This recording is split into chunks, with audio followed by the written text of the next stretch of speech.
Hey everyone, it's Ornlu, and it's finally time for State of the Civs 2024. So for those who are new or need a refresher, State of the Civs is a short series I do around the start of a new year, where I take a holistic look at all of the civilizations in AoE2 right now, assessing not just how balanced they are, but also how cohesive is their design. Basically, do these civs feel like a natural part of the AoE2 roster? Are they unique? Do they have situations where they shine and situations where they struggle? Do their bonuses feel gimmicky or out of place? That sort of thing. For the format of these videos, I'm once again going to change things up slightly. With 45 civilizations in the game right now, I think 5 videos of 9 civs each make the most sense. Since I like to go in alphabetical order, that means this video will cover the Armenians, Aztecs, Berbers, Bengalis, Bohemians, Britons, Bulgarians, Burgundians, and Burmese. Like last year, I'll give a quick overview as to what the civ is about, and then talk about any balance changes that were implemented for it in 2023, and finally how that leaves the civ in early 2024. Also, like last year, I'll be starting with the previous year's tier list as a point of reference so that we can move the civ up and down as needed. Of course, the tier list is a core part of this series, but I want to remind you that it is mostly just used as a visual way to track and compare the civs. It's not really a competition or power ranking. But before we jump into the civs themselves, I'm just going to give a quick refresher on what I mean by these tiers, as it's not a typical S through D tier list. At the top, we have the complete tier. These civs feel like core parts of AoE2, iconic, balanced, unique, and possessing noticeable strengths and weaknesses. There are no parts of these civs that glaringly need any changes, from civ bonuses to unique units to tech tree. Next is the almost there tier. As you can imagine, these civs are almost to the complete tier, but they have 1 or 2 wrinkles in their design that should probably be addressed. This could be a unit, bonus, or unique tech, something like that. Basically, the civ is 1 or 2 patches away from being complete. One step down, we have the something is off tier. These civs generally make sense and are certainly feel like AoE2 civs, but the issues come from wonky balancing, possess several units or bonuses that need tweaking, or just have one design aspect that really makes no sense. Getting towards the bottom, we have these somewhat problematic civs. Again, these guys generally make sense, but there is just some really noticeable issues when it comes to design or balance. It's at this point that the civs start to not quite feel like AoE2 civs. And with the old Indian civ now implemented as the Hindustanis, our very bottom tier is the major changes needed tier. This is getting to the point when I can identify some pretty fundamental design issues with these civs. Part of their identity or balance might be there,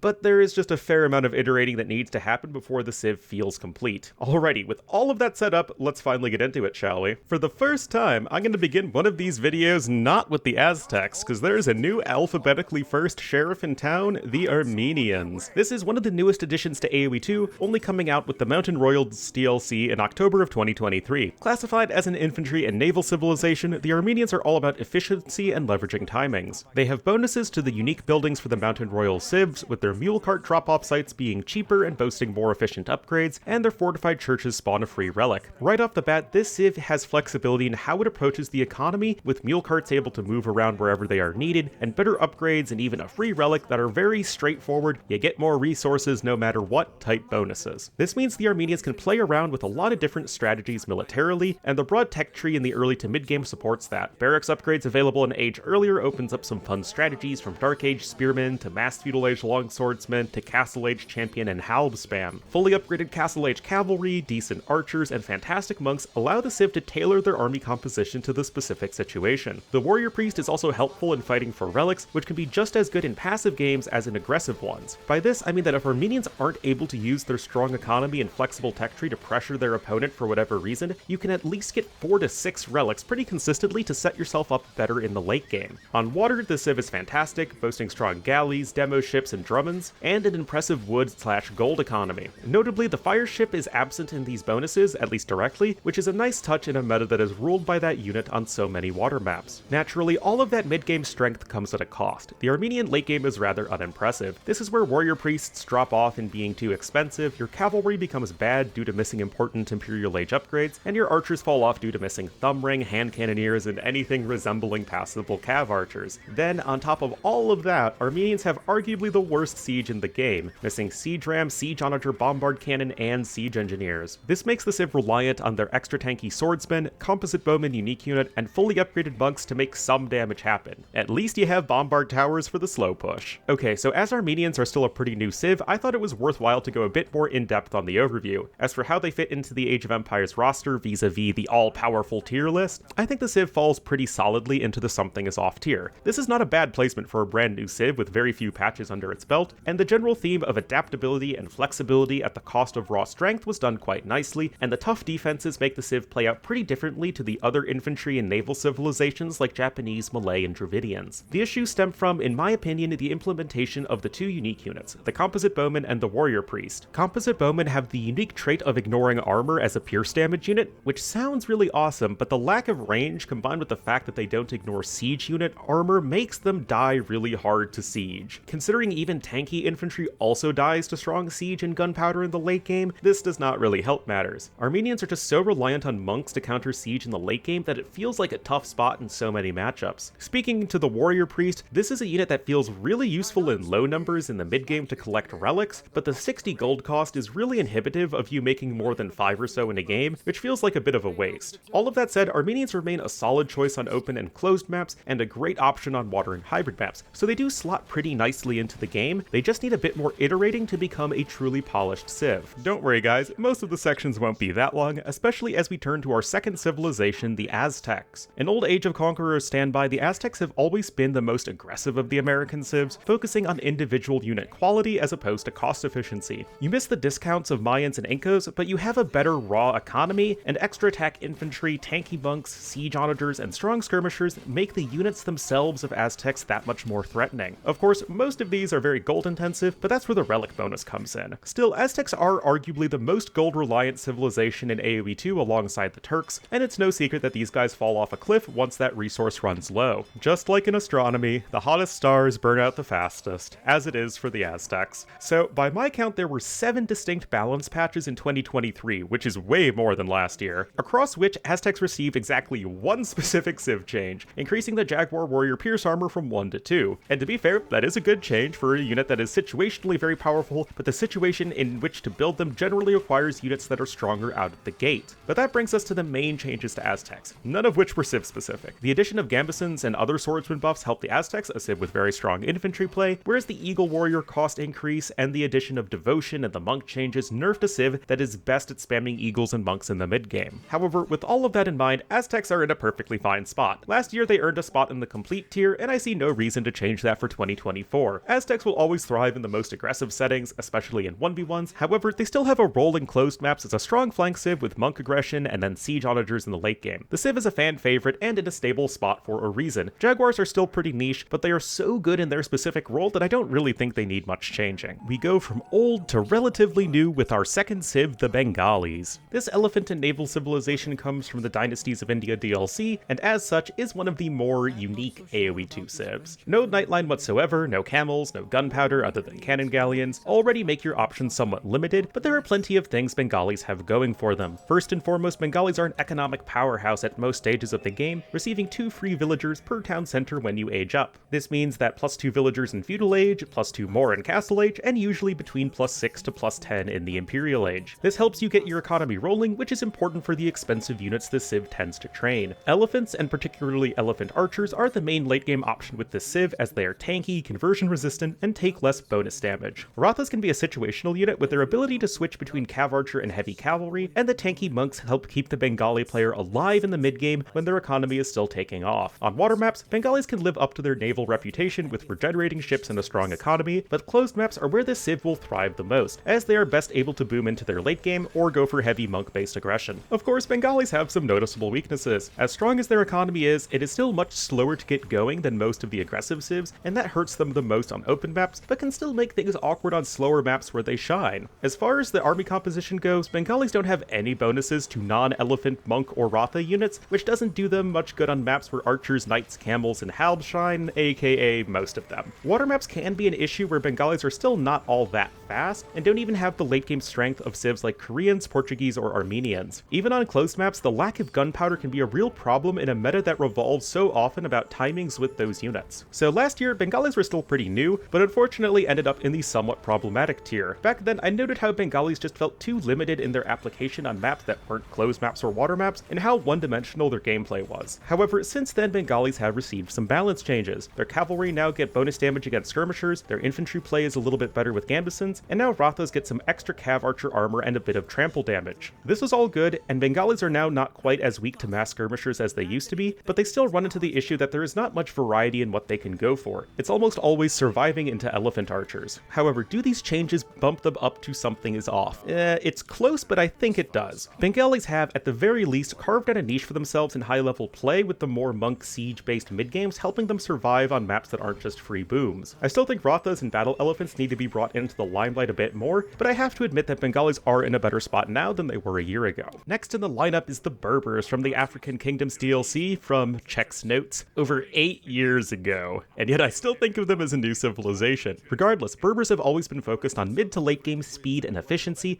and this is of course going to remain in 2024. They don't have much in the way of early game economy or military bonuses, just the nice utility boost of faster villagers, but the mid game is where they really take off. Cheaper stable units mean that light cav, knight, and camel play is always great, and that efficiency can help carry them through an entire game. The discount in particular here is important because it helps make up for their lack of economy bonus. Beyond that, their camel archer unique unit is one of the strongest in the game, and almost always represents that end-all threat on land maps. Although they are considered a naval civilization as well, this feels very secondary with the Berbers due to the lack of eco bonus to help them in the early game and shipwright in the late game. Still, they are one of the better civs on water maps, especially if you have lots of room to run around with your faster movement speed. Still, Berbers face the conundrum that they aren't really a top 5 pick on any given popular map or game mode. They also aren't really a bottom 5 pick anywhere except perhaps Arena. Their playstyle just being so mid to late game focused just hurts them a lot in a meta where people are trying to rush up to Feudal Age as quickly as possible and leverage those faster bonuses. There are a lot of civs in AoE2 right now, which unfortunately makes it more difficult for ones like Berbers to really stand out amongst the crowd. Even among balance changes, the only direct one for Berbers was the nerf to their villager fighting in Dark Age by reducing the movement speed buff to only 5%. With that in mind, last year I placed Berbers in the something is off tier. Then I focused a lot on the implementation of the Genitor, which felt pretty off as a team bonus unit. Condos and imp skirms tend to be a lot more useful. I still think that is the case, but to be honest, Genitors could work out pretty well as a regional unit of some kind, but it does feel a bit odd as a team bonus. Beyond that, even more than last year, Berbers feel a little left behind. I don't think that it's enough to dump them a tier lower, but they are going to stay in something as off for 2024. I don't even think Berbers need a big buff. That would feel like we're leaning a bit too hard into the power creep train, but maybe they could use a bit more flavor to help set them apart. Maybe a new team bonus to replace the Genitors, and a small buff to their early game, especially as their villager fighting potential was nerfed without any sort of compensating buff to replace it. Stuff along those lines. Next today will be the Dawn of the Duke standby, the closed map powerhouse, none other than the Bohemians. Classified as a gunpowder and monk civilization by the game, Bohemians have always been about defending, scrappy and efficient armies, and powering their way towards the late game. Their economy bonuses don't really help in booming, at least not as much as many other civs, but they do help you get the monks, siege, and stone defenses needed to stay alive. Castle Age hand cannoneers are an interesting tool that provides both offensive and defensive potential, and of course the Hussite wagon has found a renaissance in 2023. This, combined with the good monk play and excellent pikemen, all allow Bohemians to just get by throughout the early to mid stages of the game, but as I'm sure most of you know now, their real power comes in the Imperial Age. The timing side of things is there right away, as researching chemistry in the Castle Age allows you to get to bombard cannons faster than any other civ except Turks, and the Hofnitze unique unit, when combined with halbs and potentially monks or hand cannoneers, is just one of the most oppressive unit compositions in the late game. And in general, that game plan is far and away the best way to play the Bohemian civ. Their aggressive potential is somewhat limited due to missing good cavalry or bonuses to archers and infantry, and their economy doesn't exactly lend itself to a more straightforward meta on open maps. Both unique units have been problem areas as well for the civ, as the Hofnitze was nerfed early on in 2023 for being too oppressive in post-imp, and the Hussite wagon went through more changes than any other individual unit in 2023, as it went from being seen as worthless to overpowered, and then still very strong due to the adjustments made to frame delay, projectile spread, raw damage value, HP, and train time. There were a lot of super aggressive strategies with Hussite wagons that civilizations without redemption just had no chance of stopping, and that's still kind of true today. Last year, I actually ended up downgrading Bohemians to somewhat problematic, as the civ was just too polarizing in that their late game was too good in too many matchups, but then on open maps, hybrid maps, and water maps, the civ just didn't do a whole lot, and that is absolutely true this year as well. Bohemians still have probably way too many crushing matchups in the post-Imperial Age, but they just don't have a lot of utility otherwise. That, combined with the Hussite wagon aggression that we've seen crop up in 2023, and I just can't leave Bohemians anywhere except somewhat problematic for 2024. Again, the core design of the civ is totally there with the scrappy but efficient army supported by super strong cannons, and that saves them from the major changes needed tier, but Bohemians are just too unfun to face in way too many situations, and that really needs to be addressed more going forward. Moving right along, our next civ is the very first civ ever coded into AoE2 with the Britons. Britons are, of course, the archetypical archer civilization in AoE2, with an emphasis emphasis on long-range power boosted by a strong economy. The long range of archers, as well as the longbowman unique unit, allow the Briton player to better dictate engagements than any other civilization, but at the cost of thumb ring. This means that although Britons are likely to get the first shot in a fight, the follow-up reload time and accuracy is not quite on par with other strong archer civs. Complementing the archer play is a full barracks tech tree, and in particular halberdiers are important in keeping away enemy knights from your archers. In the late game, this civ is all about slowly creeping across the map with werewolf trebs, archers, and even towers with extra attack. Beyond just having a slow, long-range army, Britons also differentiate themselves from other archer civs with their economy. The faster working shepherds is a great bonus to help keep you competitive in the early game, but the cheaper town centers encourage the Britons player to boom in a way that you don't typically see with archer civs. This civ is more about grinding down opponents than timings, differentiating them from civs like Ethiopians and Mayans. Last year, I placed Britons in the almost there tier. This civ really is iconic, and it's powerful but not too strong in most situations. The biggest concern I had was their power in team games on flank. However, guess what? In 2023, the only changes Britons received were gambesons, which is perfectly fine, and a nerf to their team bonus, which now has archery ranges working only 10% faster instead of 20%. Therefore, for 2024, I see no reason not to put Britons in the complete tier. I know some of you will complain that the longbowmen aren't unique enough from arbalests, but honestly, at this point, with all of the gimmicky unique units in the game, having a slower but stronger option to arbs feels like a perfectly fine role for a unique unit, and at the very least, we see both arb play and longbowman play with this civ. Other than that, Britons are powerful on closed maps and excellent as a team game flank, while being at least decent in most other settings. Britons are not really a civ that need much more toying with at this point. Now getting into the final third of our first part, we return to the Bulgarians. This infantry and cavalry civilization is the first entry from the last cons, and very much remains the same civ as the past several years. These guys are all about military and aggression, with powerful bonuses to infantry, cavalry, and even siege. With the cheaper stone cost for town centers serving as the only eco bonus, Bulgarians need to get a lead early on to keep pace with their opponent throughout the mid-game. Thankfully, Bulgarians are well equipped to do just that, with their instantly researching swordsman upgrades and cheaper blacksmith upgrades giving them a lot of early potential. Then, once Castle Age rolls around, Bulgarians can use their Krepost unique building to secure even more of the map and potentially train their Konik unique unit. Finally, once you reach the Imperial Age, Bulgarians have the cheap siege workshop upgrades to complement their already strong infantry and cavalry. This whole playstyle feels a lot different than civs like Celts, Teutons, or Slavs, who all tend to be much more reactionary and gradual in their playstyles. That said, Bulgarians aren't all that popular in the current meta, and it's not difficult to see why. Bulgarians still lack much of an economy, so you basically need to get some damage done early on to keep pace with most civs. Lacking crossbowmen and good monks are big issues in the mid-game, making you somewhat predictable. Even in late game, although you have very strong infantry, cavalry, and siege, you're missing a super efficient ranged option beyond mostly fully upgraded cav archers. This means that although you have strong gold units, they aren't as efficient as they usually need in a 1v1. So last year I actually placed Bulgarians in the almost there tier. The basic design of the civ is perfectly fine, it's all about aggression and well upgraded units that comes at the cost of a strong economy, crossbowmen, and gunpowder. Conics are a cool power unit, and Kreposts are a unique way to take map control. Even my main critique of them last year that the dismounted Conics felt underwhelming, it was addressed in the one change the civ got in 2023, as the unit now has a lot more armor. So then why am I demoting Bulgarians to something is off for 2024? Well, simply put, it feels like other civs do what they do better.